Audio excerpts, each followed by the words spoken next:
So this showed up in the mail yesterday, finally, after almost a year and a half.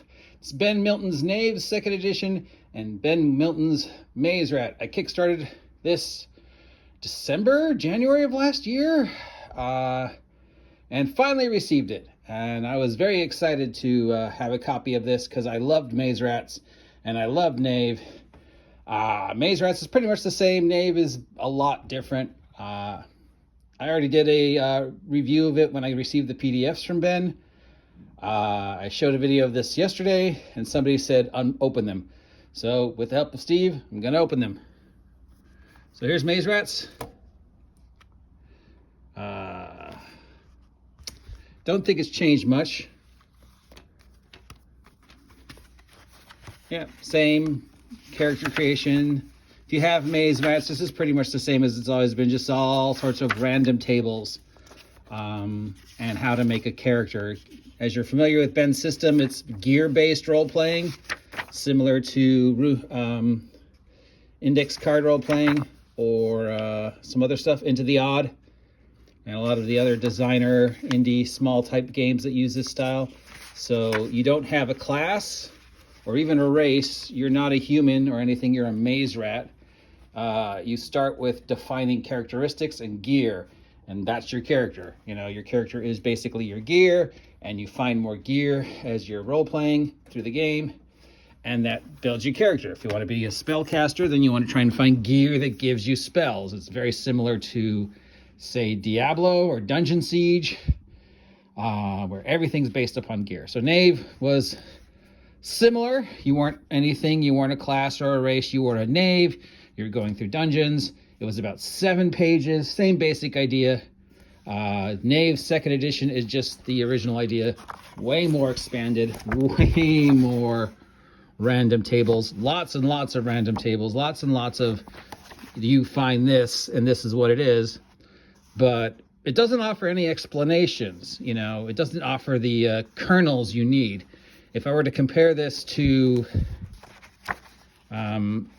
index card role-playing, ICRPG from Hank does the same thing, but he also tells you what the things do. So if your character starts with food, he tells you how many hearts the food heals and stuff like that on the random table. If your character finds arrows, he also gives a brief explanation. If your character finds a glowing crystal, Hank offers a little explanation for what the glowing crystal might do. Not so much Ben. Knave just gives you tables.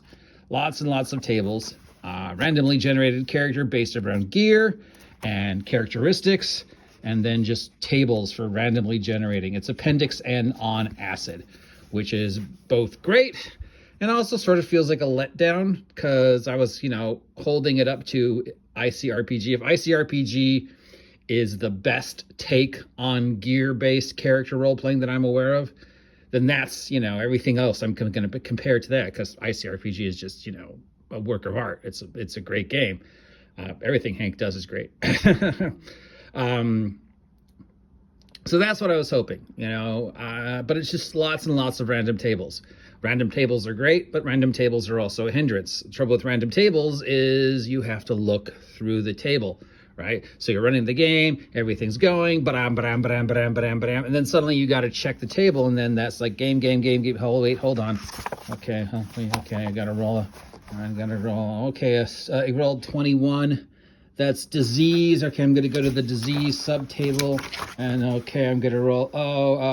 It's schism disease. How much? Yeah, and then I got to figure out what the disease does, and especially if you're rolling gear, I hate that if you have an encounter in the dungeon, you haven't rolled the gear ahead of time. I remember one game recently, well, not recently, but within the past couple months, where we encountered a monster, and I don't know if it was a random encounter or a planned encounter, but after the encounter was over, we had to wait the 10 minutes while the guy laboriously went through each random table to figure out what gear the character had, the monster had. So that was just, if you're gonna have, random monsters, also have random what stuff they have, right, ahead of time.